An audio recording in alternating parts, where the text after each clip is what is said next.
প্রাচীন ভারতের সংস্কৃতি বিশ্বের সামনে আজও অনুকরণীয়। তাই তার আদর্শ আমাদের কাছে আদর্শ।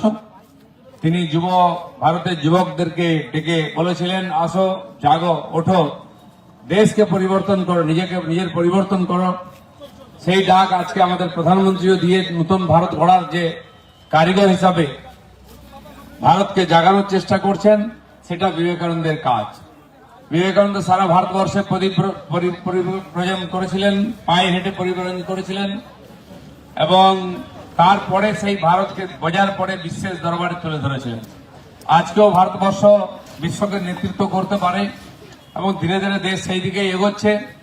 সারা বিশ্বেতে ভারতের মান সম্মান বেড়েছে, আমাদের ধর্ম সংস্কৃতির প্রতি শ্রদ্ধা বেড়েছে। গত বছর আপনারা দেখেছেন মহাকুম্ভ হলো ত্রিবেণী সঙ্গমেতে, 65 কোটি মানুষ স্নান করলেন। ভারতবর্ষের বাইরের দেশ প্রায় 100টা দেশের মানুষ সেখানে এসেছিল। এতে বিশ্বজুড়ে যে যুদ্ধ বিগ্রহ, লড়াই, হিংসা চলছে, তার দ্বারা মানুষ ক্ষতবিক্ষত, অশান্ত। তারা শান্তি চাইছেন, মিলেমিশে থাকতে চাইছেন, আর সেটা কেবলমাত্র ভারতীয় সংস্কৃতি, ভারতীয় ধর্মই শিখাতে পারে। তাই বিশ্বের বিভিন্ন দেশ থেকে মানুষ এখানে আসছেন শান্তির জন্য। কয়েক বছর আগে যে কোভিড মহামারী হলো বিশ্বজুড়ে, লক্ষ লক্ষ মানুষ মারা গেলেন, তখনও ভারতবর্ষ 2টি ভ্যাকসিন আবিষ্কার করে বিশ্বের 100টার বেশি দেশকে ভ্যাকসিন দিয়ে মানুষকে বাঁচিয়েছে। তো নরসেবা নারায়ণ সেবা, এই যে আমাদের দেশের আদর্শ, জিও আর জিনে দো, সবাই মিলে একসঙ্গে বাঁচতে হবে। আমাদের পূর্বপুরুষরা বলেছেন, সোনারের মানুষ ভাই, সবার উপরে মানুষ সত্য, তাহার উপরে নাই। সেই মানুষের সেবা, মানুষকে মানুষ করার কাজ ভারত যুগ যুগ ধরে করেছে। আমাদের সাধু সন্ন্যাসীরা নেংটি পরে, কমণ্ডলু হাতে নিয়ে, খড়ম পায়ে সারা দুনিয়া পরিব্রজন করে মানুষকে মানুষ হওয়ার কথা বলেছেন, ভ্রাতৃত্বের কথা, বন্ধুত্বের কথা বলেছেন। কিন্তু মানুষ লোভে হোক, হিংসায় হোক, অস্ত্র তুলে নিয়ে সারা দুনিয়াকে ক্ষতবিক্ষত করেছে। তাই বড় বড় দেশ যুদ্ধ করছে, সারা বিশ্বের মানুষকে কষ্ট পেতে হচ্ছে, জিনিসপত্রের দাম বাড়ছে, জীবনহানি হচ্ছে। এর থেকে বিশ্বকে বাঁচাতে হলে বিবেকানন্দের বাণী, বিবেকানন্দের দেখানো পথে হাঁটতে হবে, যেটা ভারতবর্ষের চিরাচরিত পথ। স্বামী বিবেকানন্দের পথে হেঁটে আজকে নরেন্দ্র মোদী ভারতকে নেতৃত্ব দিয়ে সারা বিশ্বের সামনে ভারতের নতুন রূপ তুলে ধরেছেন। বিশ্বের প্রায় 25-30টা দেশ সেই দেশের শ্রেষ্ঠ সম্মান নরেন্দ্র মোদীকে দিয়েছে, ভারতকে দিয়েছে।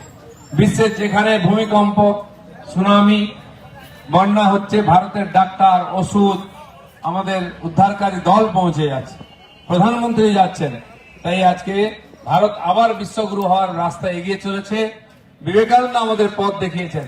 তিনি পরদিন ভারতবর্ষে আমেরিকা থেকে গিয়ে ভারতের কথা তুলেছেন। আজ দেশ স্বাধীন হয়েছে, 140-45 কোটি মানুষ সবাই যদি একসঙ্গে পরিশ্রম করি, হাত মিলিয়ে কাজ করি, বিশ্বকে আমরা নেতৃত্ব দিতে পারবো। বিশ্বের বড় বড় দেশগুলি আজকে পিছিয়ে যাচ্ছে, আর্থিক উন্নয়ন বন্ধ হয়ে গেছে, মানুষের অসুখ বিসুখ বাড়ছে, হিংসা বাড়ছে, লুটপাট বাড়ছে, অন্য দেশকে কবজা করে নেওয়ার যে মানসিকতা, তার দ্বারা বিশ্বের মধ্যে অশান্তি হয়েছে। বিভিন্ন ধর্মমতগুলি হিংসার মাধ্যমে দুনিয়াকে দখল করার চেষ্টা করছে। মানুষ ভীত সন্ত্রস্ত। তার থেকে মানুষকে একমাত্র উদ্ধার করতে পারে ভারত, ভারতীয় জীবন পদ্ধতি, হিন্দু জীবন। নেতৃত্ব দিচ্ছেন নরেন্দ্র মোদী, বিশ্বের দরবারে এই কথাই বলছেন, গরিব দেশকে আমার খাবার দিচ্ছি, চাল ডাল দিচ্ছি, গম দিচ্ছি, ওষুধ দিচ্ছি, চিকিৎসা দিচ্ছি, বিনা পয়সায় তাদের পড়াচ্ছি, আর দুঃসময় তাদের কাছে দাঁড়াচ্ছি। এই ভারত যুগ যুগ ধরে বিশ্বকে এই কথাই শিখিয়ে এসছে। বিবেকানন্দ বলেছিলেন, আমি 5000 বছরের পুরনো সংস্কৃতির তরফ থেকে আপনাদের কাছে বলতে এসেছি, আসুন ভারতের কাছ থেকে শিখুন, সবাইকে নিয়ে একসঙ্গে আমরা এগোই, যাতে সবাই সুখে থাকতে পারি। আজ বিশ্ব সেটা বুঝেছে, তাই ভারতীয় দিকে এগোচ্ছে। হোয়াইট হাউসে দীপাবলি হচ্ছে, ইংল্যান্ডের প্রধানমন্ত্রীর বাড়িতেও দীপাবলি উৎসব হচ্ছে, বিভিন্ন দেশের পার্লামেন্টেতে বৈদিক মন্ত্র হচ্ছে, গায়ত্রী মন্ত্র পড়ে পার্লামেন্ট শুরু হচ্ছে। তারা বুঝে গেছেন এর দ্বারা শান্তি আছে, সমৃদ্ধি আছে, সুখ আছে। তাই আমরাও ভারতীয় হিসেবে গর্বিত হওয়া উচিত এবং স্বামী বিবেকানন্দকে স্মরণ করে নতুন ভারত গড়ার যে রাস্তা চলা উচিত। পরস্পর হাত মিলিয়ে নরেন্দ্র মোদীর হাতকে শক্ত করা উচিত, যাতে এই দেশ আবার উঠে দাঁড়িয়ে বিশ্বের সামনে মাথা তুলতে পারে।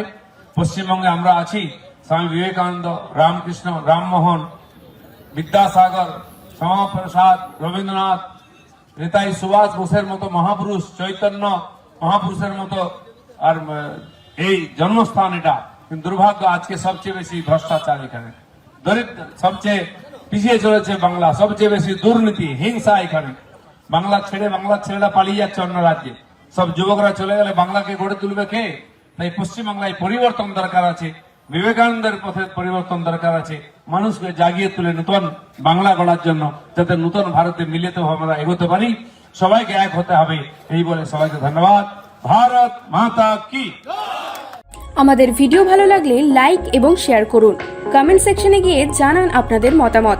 আরও ভিডিও পেতে আমাদের চ্যানেল সাবস্ক্রাইব করুন এবং প্রতি মুহূর্তে খবরের আপডেট পেতে প্রেস করুন বেল আইকন।